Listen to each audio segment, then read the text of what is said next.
It's our first Sunday roundtable of the month, and we are joined by Democratic political analyst Marianne Marsh and Republican political analyst Rob Gray. So let's start with Commissioner Cox. What's your biggest takeaway, Marianne? So at the State of the City, when Michelle Wu was interrupted by protesters, Commissioner Cox was sitting down front in the audience. He and his whole command staff got up, walked out to help address the situation with the other officers. I think if you saw that, you're not surprised by anything you heard today, because that's how he operates. He looks to the community. He's hands-on. He tries to help. He wants to do better. He doesn't leave it to other people. He actually does the job. What do you think, Rob?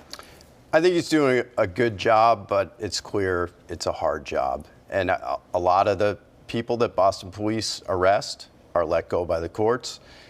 They were under attack by liberal politicians, police in general, 3, 4, 5 years ago. And it's tough to come back from that and regain confidence. Says it's hard to recruit still right now. For sure. I mean, a lot of the elected officials in the city of Boston and this state attacked the police, made them bad guys when they're actually good guys. But look at the promo they did at the Celtics game. And that 10, 12-fold increase in applicants trying to get more women to apply? I mean, that tells you a lot right there. So good for him for trying. All right, turning to politics, Super Tuesday is just about here. So we know thousands of early votes have already been cast in Massachusetts.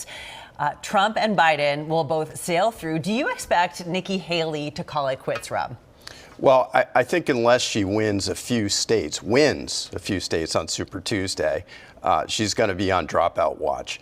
That being said, I think her strategy is to hang around, hope that Trump drives into a ditch in terms of the legal situation or otherwise, and be the only woman, the only Republican left standing. So she might try. If she can raise the money, she'll stick around. Marianne? Nikki Haley thinks she's plan B. There's no plan B, because Donald Trump has all the things you need to be the nominee. He's going to have all the delegates. Probably not Tuesday. You need 1,215. I think he might come up a little short. He's only at 122, but he's the nominee. The other thing you need is a Republican National Committee to support you.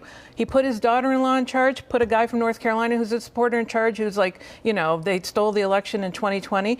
And he's got the majority of members of the RNC supporting him. So he's got everything he needs, a couple judges in the Supreme Court, too. He's a nominee no matter what. All right, let's talk about the Supreme Court, which will decide the issue of presidential immunity, but won't hear the case until next month, and it could be June before we see a ruling. This puts the former president's January 6th trial on hold, and something the court is well aware of is the message here that voters are really going to have to decide the question of whether or not Trump can return to the White House. Rob?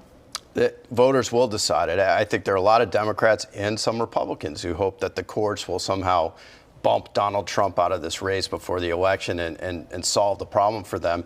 It's not going to happen. And it's actually fuel for Trump, because a lot of these cases is a win for his. Sure. A lot of these cases are serious, and he should be looked at on the classified documents and the January 6th stuff. But a lot of them, like the case in New York, allow him to play the victim. He's an expert at it. It's fueling his campaign. All right, Marianne, what do you think? Well, it is going to come down to the voters, because only the voters can control the election process, right? We can't count on the courts or anybody else to save democracy from Donald Trump. That's on everybody here. And that starts on Tuesday with Super Tuesday. If you haven't voted, go out and vote now. Presidential primary, you get 2 more swings, September and November. That's what we have to do. However, the Supreme Court and a lot of judges, but to Rob's point, really big assist to Trump by just delaying it, let alone hearing the case, which basically will say you're above the law. And liberal prosecutors going after Trump, I think, in overreaching. Listen, I'm no Trump defender, but what the New York AG has done, it's only helped Trump. Was the fact he was ruled a rapist? Was it E. Jean Carroll's money? I mean, which one do you want to debate here? Trump, well, don't go after. The political dynamic has helped him. When it comes to prosecutors, it's not liberal or conservative or progressive. It's the law is broken or not. That's what it is. To a local level, Attorney General Andrea Campbell has filed a lawsuit against the town of Milton. Now, she's seeking to force the Boston suburb to follow the MBTA Communities Act. Town voters rejected that plan that would have allowed thousands of new housing units to be created.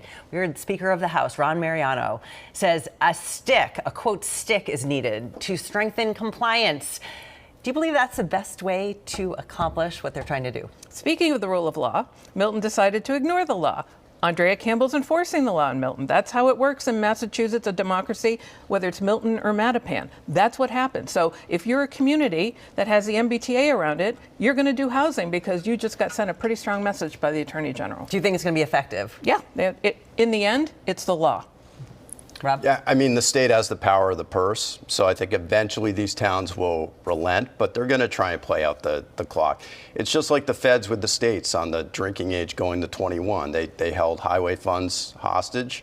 The states had no choice but to do it. Same dynamic here. $140,000 grant. They say they're holding back the state. And there'll be more. And there'll be There more. was $1.7 million more. they'd already gotten. That shows you the kind of money they get that could be put on hold. All right. Questions about a potential communications gap between the governor's office and Mayor Michelle Wu's office on the issue of emergency shelters for migrants. Now, the Fort Point section of Boston has been chosen as a new location, but last week the process was less than clear. Take a listen. When does it open? Not sure yet. We're working through all of that. A couple of weeks? As soon as possible. I just don't know how long it's going to take to get everything operationalized and, work things out with the community. I have not heard anything more from the state. As far as I know, no decision to be made on that. Now, that was on the same day, not exactly on the same page. Is the cost and complexity of this crisis going to fray political alliances, Rob, with no solution in sight? It is fraying them. The speaker, the mayor, and the governor are at odds on this. It's now a $1 billion problem for Massachusetts. Massachusetts is essentially now a border state. In part, that's because of the right to shelter law here. None of these politicians are talking about getting rid of it. Unless they do that, I don't see how the problem goes away. What do you think, Marianne? I actually heard it differently. They both said they don't know. Like, there was no answer there. And it's just like flying a plane and building it with no tools at the same time. Mariano and Maura are now on the same page because of the funding issue. There's no help. Yeah. Everyone admitted no help coming from Washington. We've got to figure this out on our own. It's not going to be pretty. And Governor Haley did say as soon as possible, and it looks like it is opening.